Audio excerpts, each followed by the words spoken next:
बड़ी अपडेट कि राहुल गांधी के बंगले को खाली करने के लिए नोटिस सौंप दिया गया है। राहुल गांधी से छीनने का आज मेरी बात सुनता हूँ कि मोदी सरकार पे काले बादल नजर आ रहे हैं। कश्मीर से कन्याकुमारी तक जाना अब क्या मान रही है? इसमें हर वर्ग के लोग, हर जाति। गांधी जो विपक्ष के लोग नहीं कर पाए वो भारतीय जनता पार्टी ने करने का काम। विपक्ष लगातार बैठक करने का काम कर रहा है। कभी नीतीश कुमार बैठक करने का काम कर रहे हैं, कभी अखिलेश। देश के आज करोड़ों लोगों का घर राहुल गांधी का घर है।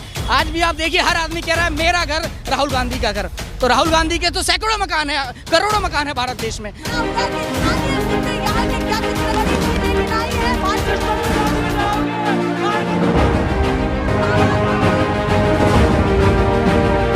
नेशनल पिलर, राष्ट्र सर्वोपरि।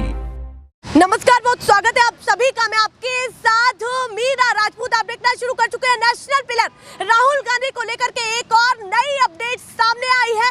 बड़ी अपडेट कि राहुल गांधी के बंगले को खाली करने के लिए नोटिस तक भी सौंप दिया गया है और जल्द उनको बंगला खाली करना पड़ेगा। बहुत बड़ी अपडेट निकल करके सामने आई है। क्या ये कांग्रेस के लिए बड़ा झटका है कि एक के बाद एक ऐसी अपडेट निकल करके सामने आ रही है, या फिर सत्ता पक्ष के लिए बड़ा झटका है? जिस तरीके से राहुल गांधी के समर्थन में पूरा विपक्ष एकजुट हो चुका है, चाहे अखिलेश यादव हो, चाहे आम आदमी पार्टी हो, चाहे ममता बनर्जी हो, तमाम लोग साथ आते हुए दिखाई दे रहे हैं और अब उनको नोटिस सौंप दिया गया है कि जल्द बंगला खाली करें राहुल गांधी। जिस पर ज्यादा बातचीत करने के लिए मेरे साथ अंशु ठाकुर। राहुल गांधी को लेकर के नई और बड़ी अपडेट सामने आई है कि उनको नोटिस सौंप दिया गया है बंगला खाली करने के लिए। सबसे पहली चीज आप क्या कहना चाहते हैं कि क्या वाकई कांग्रेस के ऊपर काले बादल मंडरा रहे हैं राजनीति के? क्या कहना चाहते हैं, जल्दी बताएं। देखिए, सबसे पहले मैं एक बात शुरू करना चाहूंगा और उस बात को आपको सुननी पड़ेगी, आपके दर्शकों को सुननी पड़ेगी, जो राहुल गांधी जी के लिए मैं बोलना चाहूंगा। लिख रहा हूं अंजाम जिसका कल आगाज आएगा, मेरे संघर्ष का हर एक कदम इनकलाब लाएगा। तो जो मौजूदा भारत की परिस्थिति है, ये काले बादल नरेंद्र मोदी जी पर मंडराने का काम कर रहे हैं। मैं आपको दर्शकों को बताना चाहूंगा कि इस वीडियो को पूरा देखें और इसके बाद आपके दर्शक खुद मेरी बात से सहमत होंगे। इन्होंने अपने पैर पे खुद कुल्हाड़ी मारने का काम किया। राहुल गांधी ने इतिहास तो जब ही रच दिया जब इन्होंने भारत जोड़ो यात्रा निकालने का काम किया। काले बादल जो आप कह रही हैं कि मोदी सरकार, राहुल गांधी के ऊपर काले बादल नजर आ रहे हैं, तो मैं आपको बताऊं कि मोदी सरकार पे काले बादल नजर आ रहे हैं।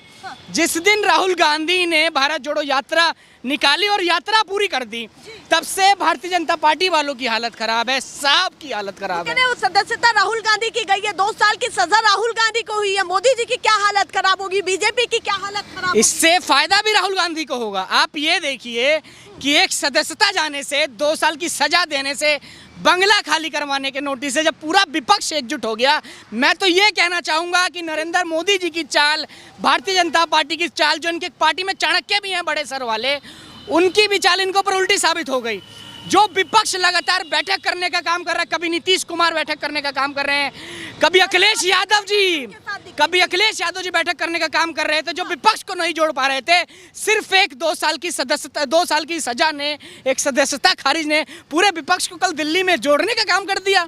इससे बढ़िया विपक्ष के लिए क्या हो सकता है? कैसे लड़ी जाएगी जब सदन में ही वो नहीं दिखेंगे? जो तीखे स्वर के बाद वो भारत जोड़ो यात्रा से जैसे ही लौटे तो उन्होंने कई ऐसी सारी चीजें कही, सदन में उन्होंने सीधे हल्ला बोल किया और फोटोज भी दिखाए जो आपने भी देखे होंगे और चर्चाएं तेज हुई।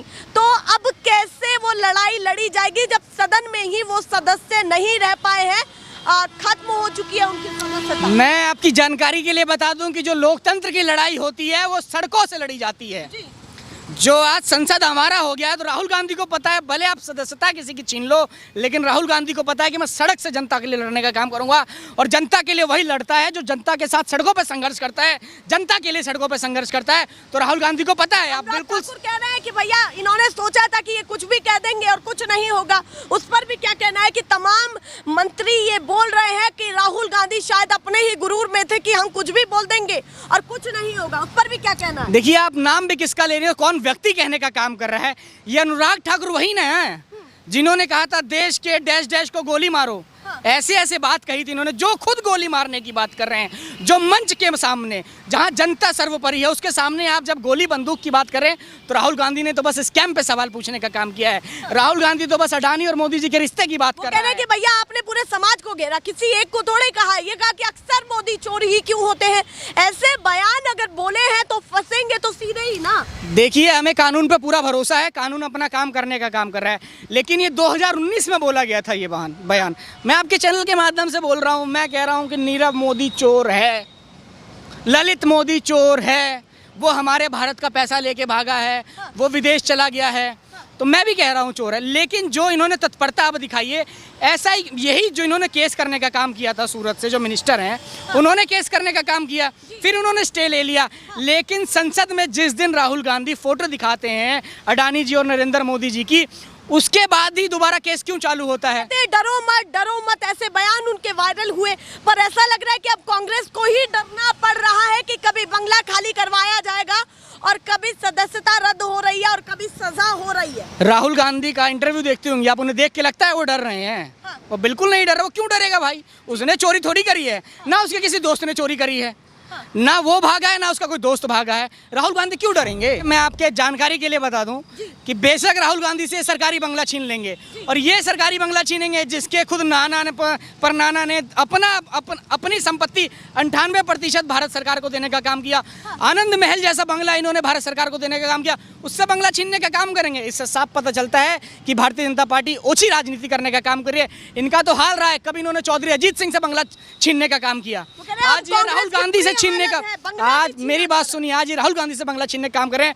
लेकिन मैं साहब को बता दूं, साहब की मीडिया को बताने का काम करूंगा कि बेशक आप सरकारी बंगला, जब सरकार में बैठे हैं आप राहुल गांधी से सरकारी बंगला छीनने का काम कर सकते हैं, लेकिन देश के आज करोड़ों लोगों का घर राहुल गांधी का घर है। आज भी आप देखिए, हर आदमी कह रहा है मेरा घर राहुल गांधी का घर। तो राहुल गांधी के तो सैकड़ों मकान है, करोड़ों मकान है भारत देश में। राहुल गांधी बिल्कुल भी हो जाए, राहुल गांधी के समर्थन में लोग अब उतर चुके हैं, पूरे देश बहुत भारी उतर चुके हैं। मैं जब ही तो बता रहा हूँ, जब ही तो इनके ऊपर ये षड्यंत्र रचा जा रहा है। ये जो कार्रवाई हो रही है, अगर इस क्रोनोलॉजी को समझिएगा तो इस केस में, इस मानहानि में, इस सजा में कहीं ना कहीं षड्यंत्र की बू नजर आ रही है। हर सूबे से समर्थन मिल रहा है। जिस सूबे में इस समय हम खड़े हैं, उत्तर प्रदेश में, यहाँ के विपक्ष के नेता ने भी समर्थन दिया है, अखिलेश यादव ने समर्थन दिया है, ममता बनर्जी भी समर्थन दे रही है। वहीं अरविंद केजरीवाल, जिनकी बनती भी नहीं थी, वो भी सदन में राहुल गांधी का समर्थन देते हुए दिखाई दिए। तो क्या लग रहा है कि राहुल गांधी ने बिखरे हुए विपक्ष को अपनी तरफ कर लिया है, एक कर लिया है? देखिए, यही तो सोचने वाली बात है साहब की, इसीलिए तो सिट्टी पिट्टी गुम हो जाएगी। राहुल गांधी जो विपक्ष के लोग नहीं कर पाए, वो भारतीय जनता पार्टी ने करने का काम किया। आज जो विपक्ष एक हुआ है, वो इसीलिए तो हुआ है कि राहुल गांधी की सदस्यता छीन ली गई। आप कहीं ना कहीं इनडायरेक्टली कह रहे हैं कि अपने ही पैर पर, बिल्कुल अपने ही पैर पे कुल्हाड़ी भारतीय जनता पार्टी ने मारने का काम किया। आप ये बताइए कि जो लगातार ये 5-7 साल से पूरा विपक्ष प्रयास कर रहा था एक होने का, वो नरेंद्र मोदी जी की सरकार ने 1 मिनट में करने का काम किया, कुछ दिनों में करने का काम किया। यहाँ पर एक और इंटरेस्टिंग पॉइंट निकला है कि कहीं ना कहीं जो विपक्ष खुद नहीं कर पा रहा था, वो कहीं ना कहीं सत्ता पक्ष के होते हुए ऐसा हो गया है। तो आप सिर्फ मेरी बात पे भरोसा मत करिए, मैं चैनल में आपके दर्शक खुद बताएंगे कि वो मेरी बात से सहमत हैं कि नहीं है, और विपक्ष के लोग भी बताएंगे। आप ये बताएं किस तरीके से अभी दिल्ली पे राज करने का काम करेंगे। उत्तर प्रदेश एक ऐसा राज्य है जहां से दिल्ली की सत्ता जाती है। जब उत्तर प्रदेश का विपक्ष का सबसे बड़े जो नेता है, लोकसभा चुनाव में सबसे बड़ी भूमिका लगता है, और ये मोदी जी को भी पता है, तभी तो मोदी जी बनारस आके चुनाव लड़ते हैं। तो गुजरात उनके लिए कम पड़ गया है। तो जब यूपी वाले ही जब एक होने का काम कर रहे हैं, दिल्ली वालों को भगाने का काम कर रहे हैं, जब अखिलेश यादव भी खुद उनके पास जा रहे हैं, अखिलेश यादव के पास हुआ रहे हैं, पूरा विपक्ष एक हो गया है, तो आप ये बताएं किस तरीके से दिल्ली के सल्तनत। एक और सवाल पूछना चाहती हूँ मैं, 47% के साथ गठबंधन की सरकार बनी थी, 55% के अप्रॉक्स में क्षेत्रीय दल मान लीजिए या फिर विपक्ष की भूमिका को मान लीजिए, उतना प्रतिशत विपक्ष या क्षेत्रीय दलों का था, और एक तरफ 47% के साथ भाजपा ने सरकार बनाई। तो लग रहा है कि इन आंकड़ों को अगर मिलाकर के देखा जाए तो विपक्ष कहीं ना कहीं बहुमत बहुमत की सरकार 2024 में बना सकता है, जैसे हालात अभी लग रहे हैं? देखिए, मैं सीधा सरल आदमी हूँ। मैं आपकी जनता को और आपको अपने आंकड़े बताने का काम करूंगा। जो 2019 में जो वोटिंग हुई थी उसमें लगभग देश में 60-62 करोड़ वोटिंग हुई थी। भारतीय जनता पार्टी को 21-22 करोड़ शायद वोट मिले थे। बाकी जो जितने वोट थे वो सारे विपक्ष के खाते में गए थे। आज वो पूरा विपक्ष कांग्रेस के साथ मिलकर दिल्ली में बैठा हुआ है। तो आप ये बताएं कि जनमत किसके साथ ज़्यादा है? यूपीए के साथ ज़्यादा है, एनडीए के साथ ज़्यादा है। और जनमत तो कांग्रेस, ये अखिलेश यादव, ममता बनर्जी, अरविंद केजरीवाल, इनके पास जनमत है। ये सब दिल्ली में बैठ गए। अगर एक होकर चुनाव लड़ेंगे तो भारतीय जनता पार्टी जो है, मोदी जी, वो गुजरात के सिवा कहीं देश में दिखेंगे क्या? अभी लग रहा है कि राहुल का पहले पूछा जाता था कि मोदी नहीं तो कौन, तो अब लग रहा है कि विपक्ष का कोई एक ऐसा चेहरा है जो वाकई मोदी जी से टक्कर ले सकता है। और ईमानदारी से बताइएगा कि कितना लग रहा है कि विपक्ष का चेहरा पूरी तरीके से मजबूत? देखिए, विपक्ष में बहुत नेता हैं ऐसे जो प्रधानमंत्री बनने लायक हैं। हाँ। भाई अखिलेश यादव हो, राहुल गांधी हो, ममता बनर्जी हो, नीतीश कुमार हो, बहुत लोग हैं जो प्रधानमंत्री बनने लायक हैं। हाँ। अरे जो मुख्यमंत्री बन सकता है वो प्रधानमंत्री भी बन सकता है। मोदी जी भी तो मुख्यमंत्री बनने के बाद ही प्रधानमंत्री बने, क्यों नहीं बन सकता? क्या उपलब्धता नहीं है? ये यहीं पढ़े, वो विदेश से पढ़े लिखे लोग हैं, वो उन्होंने जो बोला वो देश में हुआ है। ये लोग सच में देश को जोड़ने वाले लोग हैं। 4000 किलोमीटर चलने का मतलब समझती हैं आप? ये सिर्फ कह देने वाली बात नहीं है कि मैंने 35 साल भीख मांगा है। हाँ। वो दिखाया गया है। हाँ। प्रमाणित है एक कदमों का राहुल गांधी के, कि राहुल गांधी ने 4000 कदम भारत की भूमि पर चलने का काम किया है, भारत की एकता और अखंडता को जोड़ने का काम किया है। भूतकाल के गांधी की तरह क्या वर्तमान के गांधी ऐसा कुछ कर पाएंगे जो उनसे कंपैरिजन? बिल्कुल बिल्कुल, मैं बता रहा हूं कि महात्मा गांधी जी के दिखाए हुए पद चिन्हों पर राहुल गांधी चल रहे हैं। कैसे चल रहे हैं जरा कैसे? बताइए। देखिए, जो देश की जो हाल है, देश का जो दबा कुचला, पीड़ित, शोषित, वंचित जो वर्ग है, उसको अगर आप समझना चाहते हैं, उसका दुख दर्द समझना चाहते हैं, तो आप उसके बीच जाने का काम करें। राहुल गांधी जी भी यही कहते थे, जो भी राम मनोहर लोहिया हैं वो भी यही बात कहते थे। राहुल गांधी ने बिल्कुल जनता के बीच, जनता का दर्द, पीड़ा, दुख सहने जो सह रही है वो समझने का काम करें। राहुल गांधी ने वो करने का काम किया। कश्मीर से कन्याकुमारी तक जाना, अब क्या मान रही है? इसमें हर वर्ग के लोग, हर जाति, हर धर्म के लोग, राहुल गांधी उनसे जाके मिले, राहुल गांधी से वो लोग जाके मिले। ये भी पूछा जा रहा था कि यात्रा इतनी लंबी कर भी पाएंगे या नहीं, ऐसा ना हो कि बीच में रुक जाए। अच्छा, मैं एक और बात बता दूं, ऐसा हो सकता है दूसरी यात्रा भी चालू हो जाए। हाँ, नहीं, हो रही है बिल्कुल, दूसरी यात्रा चालू हो रही है। 2024 से पहले क्या ये बड़ा खेल है? ये साहब के सर पे बादल मंडरा रहे हैं, काले वाले, बिल्कुल। और मजेदार पूछ रही थी कि राहुल गांधी के सर पर तो काले बादल नहीं, राहुल गांधी के सर पर काले बादल मंडराते तो पूरा विपक्ष एक होता, पूरा विपक्ष एक हो गया है।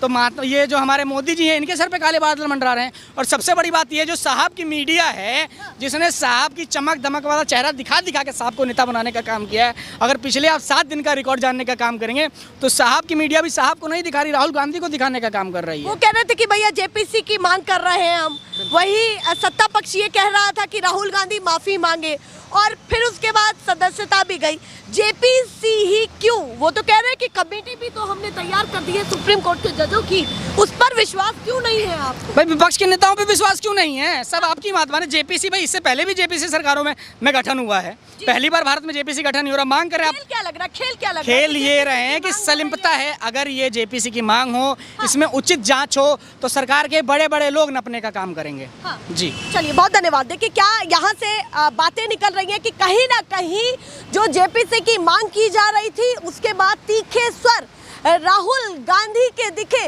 वो कहीं ना कहीं ऐसी आगे परिस्थितियां बनी, ऐसा लोगों का मानना है, ऐसा पार्टियां कयास लगा रही है कि उसके बाद ये सारी चीजें हुई हैं। पर वही वो कह रहे हैं कि कोर्ट का फैसला था, सदस्यता रद्द इसलिए हुई कि 2 साल की सजा उनको हुई। और अब सबसे बड़ी अपडेट निकल करके सामने आ रही है कि नोटिस उनके बंगले को खाली करने के लिए दे दिया गया है कि जल्द ही बंगला खाली किया जाए।